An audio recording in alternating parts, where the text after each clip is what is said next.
Doctor, പിന്നെ നമുക്ക് ഇപ്പോഴത്തെ സ്ത്രീകളിലാണെങ്കിൽ ഈ PCOS എന്ന് പറഞ്ഞൊരു അസുഖം ഒരു കോമൺ ആയിട്ട് വരുന്നുണ്ട്.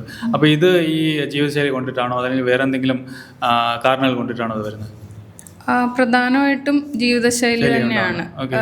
ഈ ഫുഡ് ഹാബിറ്റ്സ്, പ്രോപ്പറായിട്ടുള്ള എക്സസൈസ് ഇല്ലായ്മ, അതായത് സെഡൻഡറി ലൈഫ് സ്റ്റൈല്, പിന്നെ ഉറക്കമില്ലായ്മ, ഭയങ്കര സ്ട്രെസ്ഫുൾ ലൈഫ്, ഇതെല്ലാം നമ്മളുടെ ശരീരത്തിലെ ഹോർമോൺസ്, സ്ത്രീ ശരീരത്തിലെ ഹോർമോൺ ഈസ്ട്രജൻ, പ്രൊജസ്ട്രോൺ, അതുപോലുള്ള എല്ലാ തൈറോയ്ഡ് ഹോർമോൺസിനെ എല്ലാം അഫക്റ്റ് ചെയ്യും.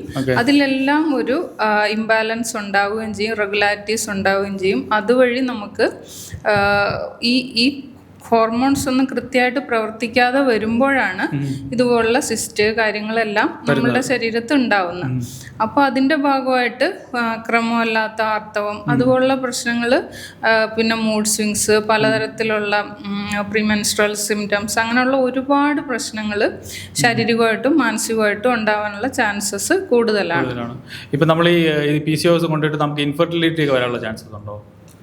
PCOS അങ്ങനെ ഉണ്ടെന്നും പറഞ്ഞ് അങ്ങനെ കംപ്ലീറ്റ് ആയിട്ട് നമുക്ക് ഇൻഫെർട്ടിലിറ്റി എന്ന് പറയാൻ പറ്റുകയില്ല. എന്നാലും അതൊരു റീസൺ ആണ്. കമ്പാരിറ്റീവ്ലി നമുക്ക് ഒരു കൺസീവ് ചെയ്യാനുള്ള ബുദ്ധിമുട്ടൊക്കെ ഉണ്ടാവും. പക്ഷെ നമുക്കത് കംപ്ലീറ്റ് ആയിട്ട് PCOS അല്ല PCOD ഉള്ളവർക്ക് ഇൻഫെർട്ടൈൽ ആണ് അല്ലെങ്കിൽ അവർക്ക് കൺസീവ് ചെയ്യാൻ പറ്റില്ല എന്നൊന്നും പറയാൻ പറ്റില്ല.